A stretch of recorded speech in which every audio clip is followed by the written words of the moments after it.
지금 말씀 주신 게 퀀트인가요? 예, 맞아요. 되게 쉬워 보이는데? 쉬워요. 퀀트 원래 쉬운 거예요? 그래서 왜 안 하는지 보이세요. 예. 그렇게 하면 수익률이 얼마나 나와요? 그렇게 하면 이제 연봉 수익이 40에서 50% 정도 나와요. 예.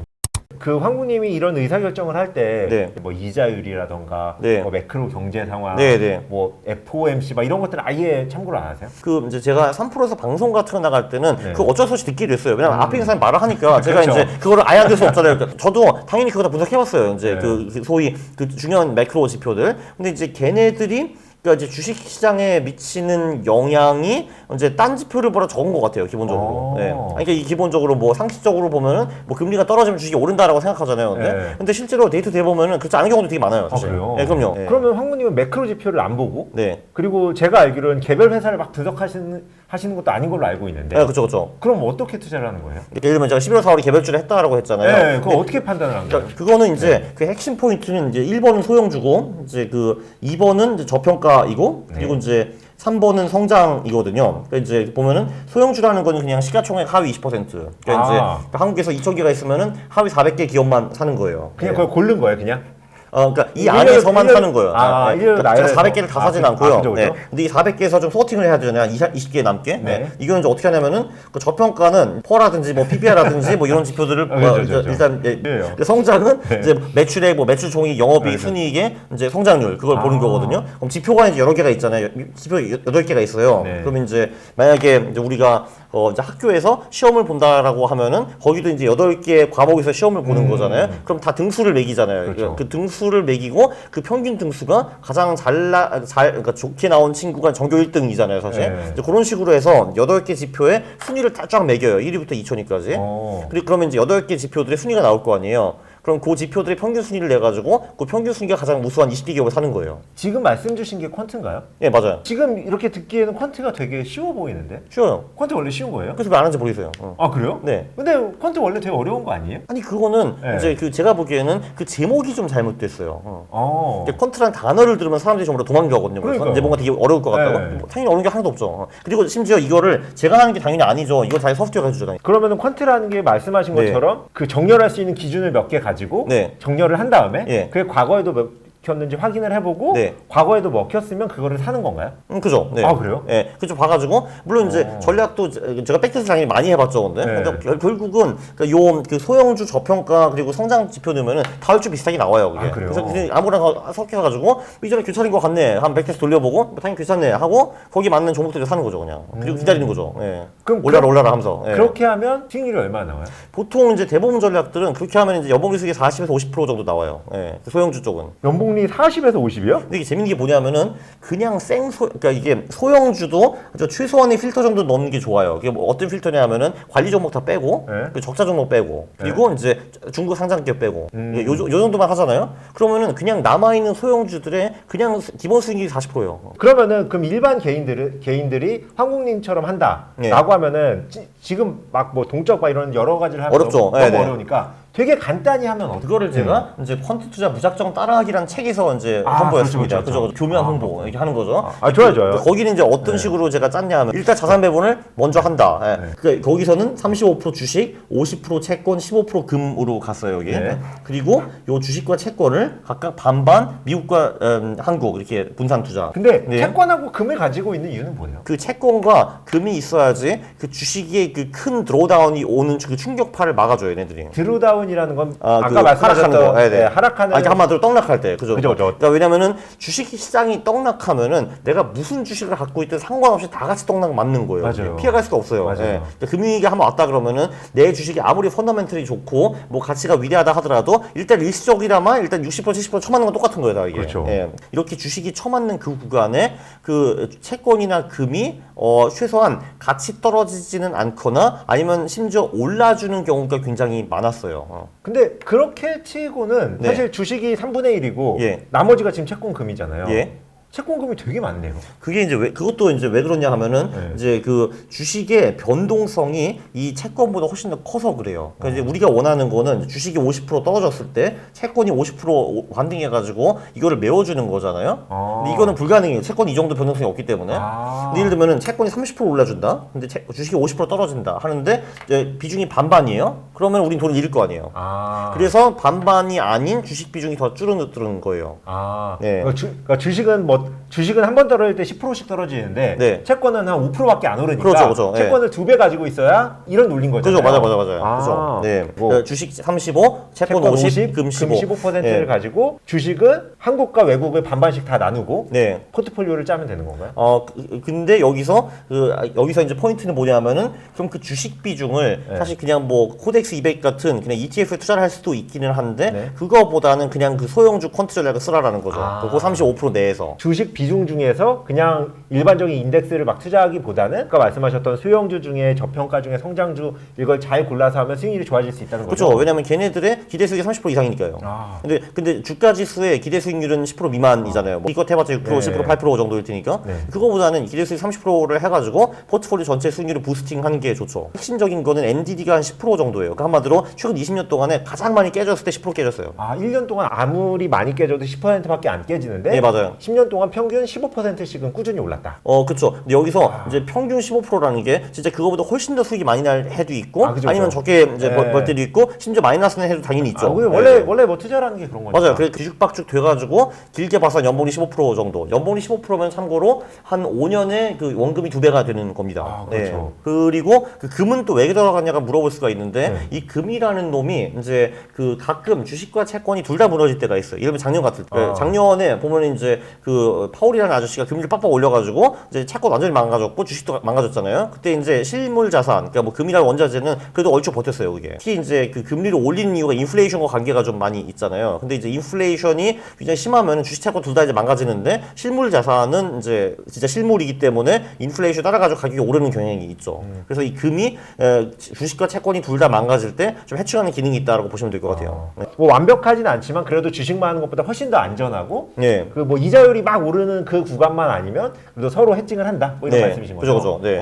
이자가 오르는 그 구간에도 해충이 돼요. 예를 들면은 70년대 같은 경우는 계속 이자율이 올랐잖아요, 사실. 근데 그때 제가 알기로는 인플레이션이 뭐 15%까지 갔고 나중에 금리가 18%까지 갔는데 심지어 그 구간에서도 그 10년 구간을 보면은 요 비슷한 포트폴리오 돈을 벌었어요. 그래요? 네. 그때는 금값이 미친 듯이 올라져가지고 그래요? 그거를 커버를 해줬어요. 네. 진짜로? 네. 그럼 이렇게 들으면 퀀트 투자가 네. 되게 하기도 편하고 수익률도 15%면 엄청 높고 네. 되게 장점만 있어 보이는데 네. 사실 장점만 있는 거란 건 없잖아요. 재미없다는 거. 재미없다. 네. 왜냐면 사람들은 네. 뭔가 이제 HD에서 뭐 이렇게 띠리릭 촥 움직이는 거 보고 그리고 손맛도 느끼고 싶고 그리고 이제 본인도 막 작은 머리 굴려가지고 뭔가 생각도 하고 막 이런 거 하고 싶잖아요. 그죠? 근데? 남들한테 막 투자한다고 자랑도 하고 그래서 싶고. 자랑도 하고 싶고 네. 그리고 이제 왜 지금 이제 A라는 주식이 오를 수밖에 없는지 떠벌리고 다니고 이런 거 하고 싶잖아요. 근데 퀀트 투자는 그걸 할 수가 없어요. 노잼. 예. 근데 그리고 이게 되게 웃기는 게 뭐냐면은 이제 그러니까 재미없게 돈을 벌래 아니면 재미있게 돈을 잃을래라는 선택을 주면은 사실 대부분 사람들은 재미없게 돈을 벌고 싶어 할 것 같잖아요. 그렇죠. 근데 제 경험상은 아니에요, 기본적으로.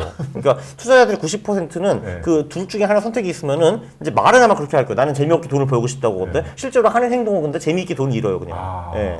4월 말에 주식을 왜 파신 거예요? 예, 11사 천국 50지요. 예.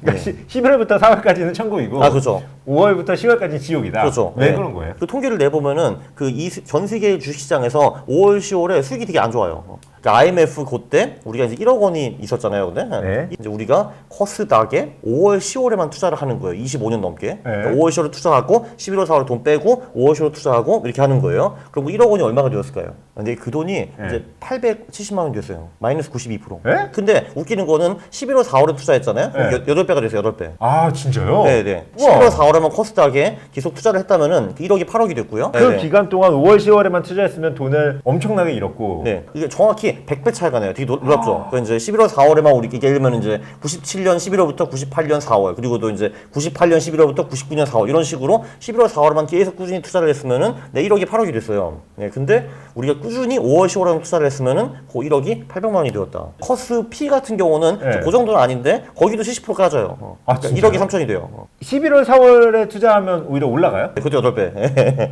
이유는 잘 모르겠는데 그래도 혼자 추정하시는 건 있을 거잖아요. 아니 뭐 이런저런 뭐 논문도 있어요. 그거에 대해서. 그 논문의 내용 중에서 가장 설득력 있는 건 뭐예요? 설득력 있는 거 일단 기본적으로 한국 같은 경우는 이제 배당이 3, 4월에 이제 주로 많이 오기 때문에 그 배당이 꽤 커요. 3, 4월에 진짜 몇십 조가 들어오거든요. 그게. 그 배당의 일부가 주식시장의 재투자가 되겠죠. 그게 주식시장을 올리는 거예요. 3, 4월에.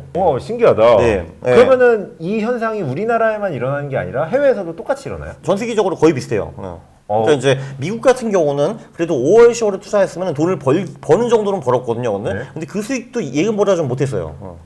예, 그래서 미국에서는 5월, 10월에 투자했으면 돈을 어느 정도 벌 수는 있었는데, 근데 그걸로 부귀영화를 달성할 수 없었다. 예금 못 이겼다 이런 거죠. 예. 제가 지금 그 이제 지금 자산 배분을 하는 거를 조금 설명을 드리면은, 그러니까 이제 지금 주식 비중이 20이고, 그리고 이제 채권 비중이 65고, 그리고 금이 15예요. 그래서 주식 비중 되게 적어요. 예, 그거 하고 있고, 이제 그게 이제 제가 말하는 정적 자산 배분이에요. 정적 자산 배분은 그 20, 65, 15 비중을 그냥 냅두는 거거든요. 그러니까 6개월 동안. 그리고 동적 자산 배분이라는 거 있는데, 아주 쉽게 말해가지고 최근에 잘 나간 자산을 사고 최근에 못 나간 자산군을 다 팔아버리는, 이제 한마디로 좀 이제 모멘텀 전략이거든요. 걔도 지금 주식 비중이 그렇게 높지는 않더라고요. 지금 보니까 제가 세 개 전략을 동시에 굴리고 있는데, 그때는 제가 이제 개별주 펀드 포트폴리오가 60%였고 동적 자산 배분이 40%였어요.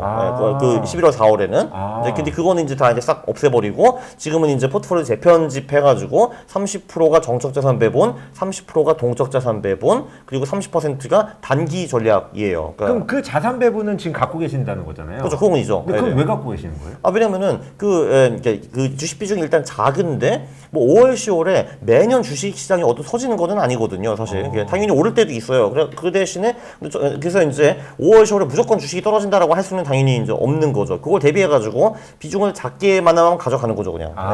예. 그러니까 한마디로 제가 11월, 4월에 주식 비중을 훨씬 늘리고 5월, 10월은 줄이는 거죠. 그러네. 네. 그러니까 지금 가지고 가시는, 그러니까 개별주하고 자산 배분 두 개를 같이 하고 계시는데, 네. 11월, 4월에는 이 두 개를 같이 하는 거고, 네. 5월, 10월에는 자산 배분만 한다. 그러니까 이제 정확히 말하면 정적 30, 동적 30, 그리고 단기 전략 30%거든요. 네네네. 단기 전략은 제가 세 개를 굴리고 있는데 이제 하나는 인간 지표라는 게 있잖아요. 그게 두 개가 있잖아요. 그 엄청 스마트한 초고수를 따라하거나 아니면은 바보랑 반대로 하거나 뭐 있잖아요. 그게 좋네요. 두 개를 다 하고 있어요. 이제 그 22년에 트위터에서 그 S&P 500을 그 이제 예측해가지고 다 맞춘 사나이가 한 명 있어요. 진짜요? 데이비드 라이언이라고. 아마 그 시장의 마법사 책 혹시 보셨나요? 네, 봤죠. 그렇죠. 거기 나오잖아요. 데이비드 라이언. 네. 85년부터 7년에 US 인베스팅 챔피언 3번 연속한 사나이. 근데 그 양반이 이제 22년부터 심지풀이로 트위터에서 계속 지금 장 리딩하고 있는데 다 맡고 있거든요, 지금. 되게 훌륭한 사나이예요. 그래서 이제 걔 따라하기 전략이 있고요. 그리고 두 번째는 이제 그 투자 잘 못하는 사람들 반대로 하는 방법이 있는데, 투자 잘 못하는 사람들은 곧버스를 즐겨 사고 팔더라고요. 그러니까 곧버스라는 게 인덱스가 떨어지는 거에 베팅을 한 건데, 그것도 더블로 베팅을 한 거죠. 그죠? 네. 그래서 그 여기도 또 퀴즈가 하나 나갔는데, 이게 16년에 상장했어요. 그 곧버스가 10,000원이었거든요, 그때. 네. 지금 얼마쯤 할 것 같아요? 지금은 그만 3,000원 하려나요? 맞아요. 대충 그래요? 맞아요. 맞는데. 맞아요. 근데 포인트는 뭐냐면은 이제 그 개미들이 곧버스를 막 신나게 산다는 거는 그들이 하락장에 베팅을 한다는 거잖아요. 그럼 자기 올라요. 반대로 곧버스를 개인들이 신나게 판다는 거는 하락장이 끝났고 상승장을 기대하는 걸 거 아니에요. 그럼 또 장이 떨어져요. 그런 전략이 있어요. 근데 사실 이게 포커스가 뭐냐면은 이제 왜 이렇게 하는지가 중요한 건데, 이 정적이건 동적이건 단기가 사실 다 시장이 되게 안 좋고 이상하게 돌아가도 그 잃을 수 있는 금액이 되게 적어요. 그러니까 저는 이제 6개월 동안에 최악의 상황에서 한 6에서 7% 정도 까일 거라고 생각하고 있어요. 이게. 그럼 기본적으로는 4월, 1월, 11월, 4월은 공격적으로, 5월, 10월은 매우 방어적으로 한다. 그죠. 이 전략은 언제부터 시작하셨어요? 아마 5월, 5월 제가 적극적으로 비중을 줄이기 시작한 거는 제가 기억하는 17년인가 18년인 것 같아요. 그러면 왜냐면 5년이 넘었네. 그 전까지는 제가 그냥 100% 그냥 거의 퓨어 컨트를 했거든요. 근데 개별주 컨트만 했거든요. 이렇게 하니까 이제 11월, 4월에 불을 망창 벌고 5월, 10월 얻어 터지고 11월, 4월에 벌고 5월, 10월 얻어 터지고를 반복했어요. 야, 이러면 안 되겠다 야 해가지고 11월, 4월에는 공격적으로 투자하고 5월, 10월은 훨씬 더 방어적으로 투자하자, 이런 식으로 그 아이디어가 나온 거죠. 그거 다 제가 얻어 터지고 이제 배운 겁니다. 지금 황공님의 수익 자체는 얼마예요? 기억을 해보면은 이제 그 18년에 제가 한 5% 정도 까였어요. 기억하기로는. 19년에는 그 좀 벌었거든요. 근데 15%인가 20%인가 그 정도 번 것 같고, 20년에는 그거보다 좀 더 벌었죠. 그때 코로나가 왕창 와가지고. 21년에 21% 정도 번 걸로 기억하고, 그리고 22년에 제가 5% 또 까였어요. 그리고 이제 지금은 좀 벌고 있어요. 네. 지금은 이제 4월 말까지 7% 정도 벌었고, 이제 그리고 이제 그 후에는 그냥 플러스 마이너스 유지된 것 같으니까 지금 아마 5에서 6% 정도 벌었을 것 같아요, 아마. 그 수익률이 되게 좋으시네요. 뭐가 좋아요, 이게? 좋은 거 아니에요? 아니, 디피님. 그러면은 이제 11월 달이 되면 다시 개별주를 사기 시작하실 건가요? 그죠. 정말 11월부터. 10월 20 마지막 주 될 것 같아요. 아, 진짜요? 예. 아, 그거를 그때 상황을 보고 한 게 아니라 그냥 미리 다 결정을 해놓으신 거예요? 네, 왜냐면은 이제 기본적으로는 11월 4월이 맞는데, 근데 이제 이르면 4월 같은 경우는 이게 되게 흥미로운 게 커스피어 커스닥은 3월 15일부터 4월 23일까지 많이 올라요. 그 한 달 동안에. 아. 그러니까 이게 되게 재밌는 거는 그 커스피에서 그 한 달을 빼잖아요. 그럼 나머지 11개월 수익 거의 제로예요. 아, 진짜요? 네, 네. 아, 코스피에서? 네. 와, 너무 네. 신기하다. 네, 그리고 커스닥은 그 한 달만 엄청 플러스가 나고 나머지 그냥 다 마이너스예요. 지옥이에요, 그냥. 네, 아. 네. 네. 그러면은 정말 극단적으로 보면은 3, 4월만 투자를 해도 되겠네요? 예, 맞아요. 네, 네. 커스닥 같은 경우 특히 한 달 동안 빡 들어가는 게 나쁘지 않아요, 사실. 네. 아, 진짜로? 나머지 11개월도 딴 거하고. 네, 네.